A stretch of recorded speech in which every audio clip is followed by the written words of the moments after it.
Hi అండి, మీకు ఈరోజు పప్పుల పొడి రెడీ చేసి చూపిస్తున్నాను. ఈ పప్పుల పొడితో వండిన కూరని కూడా ఈ వీడియోలో చూపిస్తానండి. మీరు ఈ వీడియోని ఎక్కడ కూడా మిస్ కాకుండా చూడండి. ముందుగా ఈ పప్పుల పొడిని ఎలా రెడీ చేసుకోవాలో చూపిస్తాను. ఈ పప్పుల పొడి వేసి కూరలు వండామంటే అండి చాలా టేస్టీగా ఉంటాయి. కానీ కొన్ని రకాల కూరల్లో మాత్రమే యూజ్ చేస్తారు ఈ పప్పుల పొడిని. దీన్ని ఇప్పుడు ఎలా రెడీ చేసుకోవాలో చూసేద్దామండి.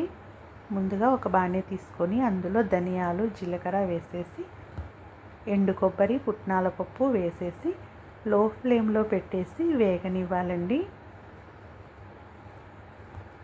ఇందులోనే మనం ఎండుమిరపకాయలు, కరివేపాకు కూడా వేసుకొని వేయించుకోవాలి.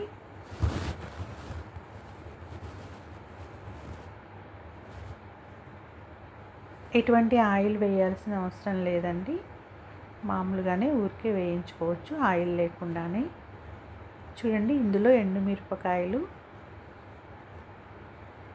మనం ఎంత పుట్నాల పప్పు తీసుకుంటామో దానికి తగినట్టుగా ఎండుమిర్చి వేసేసుకోవాలి. కొంచెం అంత కరివేపాకు కూడా వేసుకొని ఇలా లైట్గా వేయించుకోవాలి.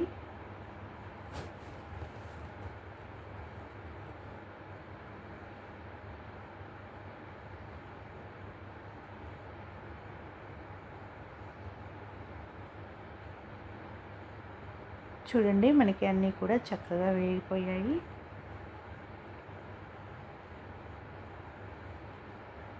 ఇలా వేయించుకున్న తర్వాత వీటిని చల్లారనివ్వాలండి. చల్లారిన తర్వాత వీటిని ఒక మిక్సీ జార్లోకి తీసేసుకుందాం.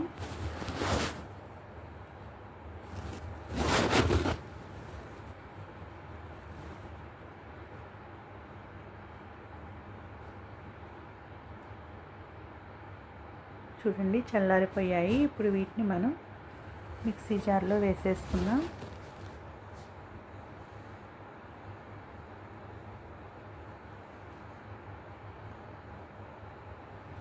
ఇందులో మనం పుట్నాల పప్పు, ఎండుమిర్చి, ఎండు కొబ్బరి, జీలకర్ర, ధనియాలు వేసుకున్నామండి. అలాగే ఇందులో తగినంత ఉప్పు, వెల్లుల్లి రెబ్బలు ఒక 7-8 వెల్లుల్లి రెబ్బలు వేసేసుకొని ఇలా మెత్తగా గ్రైండ్ చేసి పెట్టేసుకున్నామంటే మనం గోరు చిక్కుడుకాయ కూరలో కానీ, బంగాళదుంప ఫ్రైలో కానీ, బెండకాయ ఫ్రైలో కానీ, ఇలా కొన్ని రకాల కూరల్లో కూర వండటం అయిపోయిన తర్వాత కారం వేసే ముందు దీన్ని వేసుకున్నామంటే ఎంతో టేస్టీగా ఉంటుందండి. చూడండి, ఇలా పుట్నాల పప్పు పొడి పెట్టేసుకున్నాను కదా. ఇప్పుడు మీకు గోరు చిక్కుడుకాయ కూర చేసి చూపిస్తాను నేను. ఈరోజైతే పుట్నాల పొడి పట్టేసానండి. దీన్ని ఇలాగే అన్నంలో వేడి అన్నంలో వేసుకొని కొంచెం నెయ్యి వేసేసుకొని కూడా తినేయచ్చండి. చాలా బాగుంటుంది.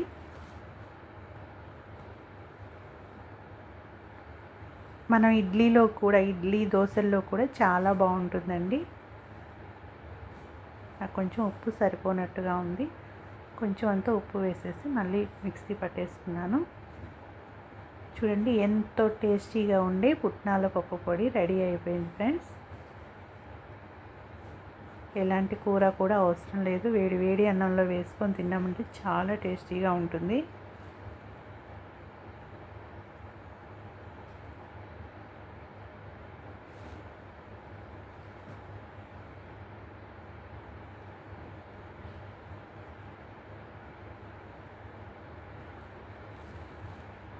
దీన్ని ఒక బాక్స్లో వేసేసుకొని మూత పెట్టుకొని ఫ్రిడ్జ్లో కూడా పెట్టే అవసరం లేదండి. బయటే మనకి ఎన్ని రోజుల వరకైనా స్టాక్ ఉంటుంది. దీంట్లో కావాలంటే కొంచెం అంత చింతపండు కూడా వేసి మిక్సీ పట్టేసుకోవచ్చండి.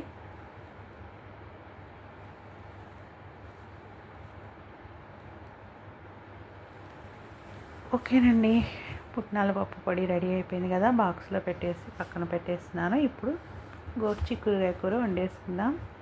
పానీ పెట్టేసి తగినంత ఆయిల్ వేసేసుకొని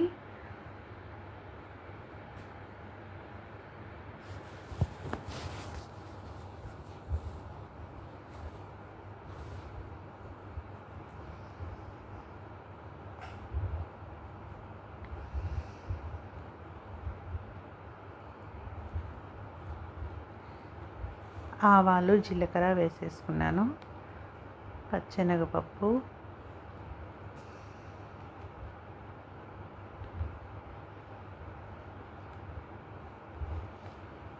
పోపు దినుసులన్నీ వేసిన తర్వాత ఒక పచ్చిమిర్చి, కొంచెం అంతా కరివేపాకుని కట్ చేసి వేసేసుకున్నానండి.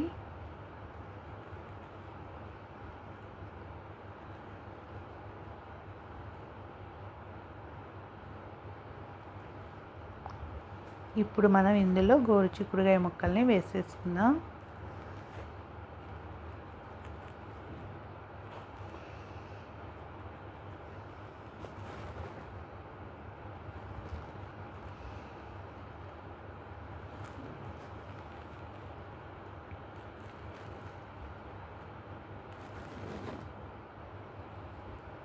చూడండి, గోరుచిక్కుడుకాయల్ని నీట్గా కడిగేసుకొని ఇలా సన్నగా ముక్కలుగా కట్ చేసుకోవాలి.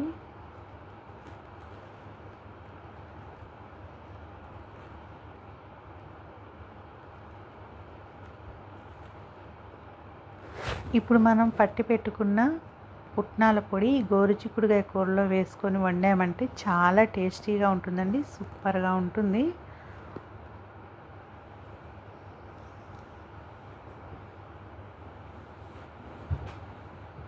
గోరుచిక్కుడుకాయలో కూరలో ఫైబర్ ఎక్కువగా ఉంటుందండి, చాలా మంచిది గోరుచిక్కుడుకాయ కూర తినడం వల్ల.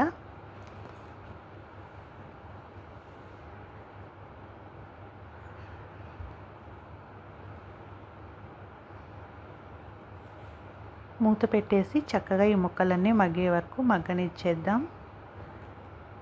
చూడండి, చాలా వరకు ముక్కలన్నీ చక్కగా మగ్గిపోయాయి. ఇప్పుడు ఇందులో తగినంత ఉప్పు వేసేసుకున్నాను, కొంచెం అంత పసుపు వేసేసుకోవాలి.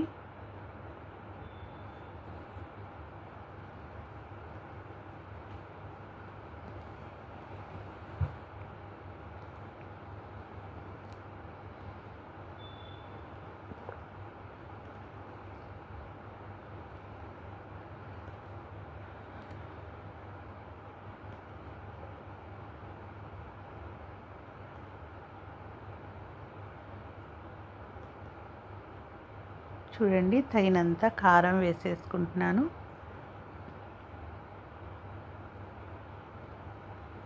మనం ఇప్పుడు పట్టుకున్న పుట్నాల పప్పు పొడి కూడా ఒక స్పూన్ వేసానండి. కొద్ది కూరే కాబట్టి కూరకు తగ్గట్టుగా వేసాను.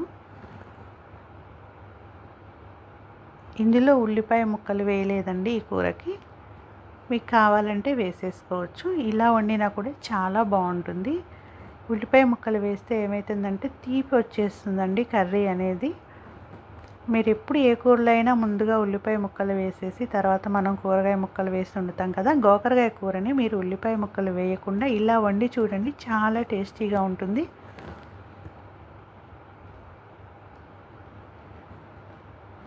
ఇంకొంచెం వేసుకుంటున్నాను పుట్నాల పప్పు పొడి. కొంచెం అంత కారం కూడా సరిపోనట్టు అనిపించిందండి, ఉప్పు కూడా సరిపోలేదు. అన్నీ మళ్ళీ చూసుకొని ఒకసారి వేసేసుకొని మొత్తం కలిసేలాగా కలిపేసుకున్నాను. ఎంతో టేస్టీగా ఉంటుందండి. మీరు కూడా తప్పకుండా ఇలా ఎప్పుడు ట్రై చేయకుండా ఉంటే మాత్రం తప్పకుండా ట్రై చేయండి ఫ్రెండ్స్, చాలా టేస్టీగా ఉంటుంది. ఇలా ఉల్లిపాయ లేకుండా వండి చూడండి, చాలా టేస్టీగా ఉంటుంది. అసలు తీపిదనం అనేది లేకుండా కూర చాలా టేస్టీగా ఉంటుంది.